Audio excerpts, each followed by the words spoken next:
लेकिन आप उस आदेश को जरा ध्यान से देखिए। पहली बात तो सीजीआई ने पूछा कि भाई इस तरह के कितने मुकदमे चल रहे हैं, हम जिन मुकदमों पर विचार कर रहे हैं वो तो 2 है, एक ज्ञानवापी का, एक जो है कृष्ण जन्मस्थान का, मथुरा का। तो बताया गया कि 10 मुकदमे हैं और 8 जो है मुकदमे दायर हुए हैं, यानी वो अभी उनकी सुनवाई शुरू नहीं हुई है, इनिशियल स्टेज पर है।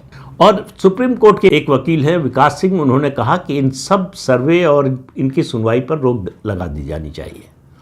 सॉलिसिटर जनरल तुषार मेहता ने कहा कि क्या 2 पक्षों के बीच के विवाद में कोई तीसरा पक्ष आकर कह सकता है कि इस सुनवाई पर रोक लगा दिया जाए।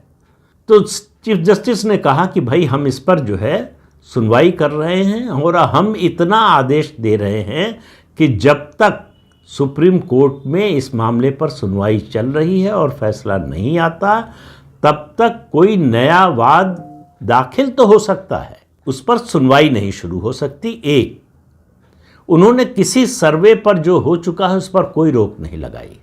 ये नहीं कहा कि ये जो सर्वे हुए हैं ये गैर कानूनी है, कानून के विरुद्ध है या संविधान के विरुद्ध है। उन्होंने कहा ये जो सर्वे हुए हैं उनको लेकर उनके आधार पर जो मुकदमे चल रहे हैं विभिन्न अदालतों में, वो मुकदमे चलते रहेंगे। किसी मुकदमे पर, चाहे ज्ञानवापी का हो, चाहे कृष्ण जन्मस्थान का हो, चाहे भोजशाला का हो, चाहे संभल का हो, सबसे ताज़ा तो संभल का ही है और उसमें जुड़ गया है अब जौनपुर का, जिसको अटाला मस्जिद कह रहे हैं। ये उन्होंने नाम नहीं लिया इन सब मामलों का। उन्होंने कहा कि किसी भी मामले में जहां सुनवाई चल रही है वहां सुनवाई चलती रह सकती है। तो ये गुंजाइश दी जाती है कि उस अदालत को फैसला करने की कि भाई वो तय करे कि सुनवाई होगी कि नहीं होगी। सुप्रीम कोर्ट की ओर से उस पर कोई रोक नहीं है। सुप्रीम कोर्ट ने फिर रोक क्या लगाई है? सुप्रीम कोर्ट ने सिर्फ इतना कहा है, इन मुद्दों पर जिनकी सुनवाई चल रही है 2 बातें कही हैं बड़ी स्पष्ट रूप से।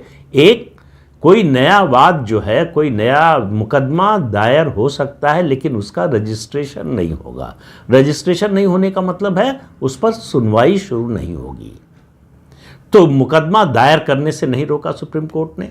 जो मुकदमे पहले से चल रहे हैं उनकी सुनवाई पर कोई रोक नहीं लगाई। सिर्फ इतना कहा कि हमारा फैसला आने तक निचली अदालतों को कहा कि इस पर आप कोई फैसला नहीं सुनाएंगे, क्योंकि ये अच्छा नहीं लगेगा कि हम भी सुनवाई कर रहे हैं और निचली अदालत भी सुनवाई करे और उसमें फैसला देती रहे और हमारे यहाँ सुनवाई चलती रहे। तो इस एक्ट को चुनौती दी गई है, इसके कई प्रावधानों को चुनौती दी गई है।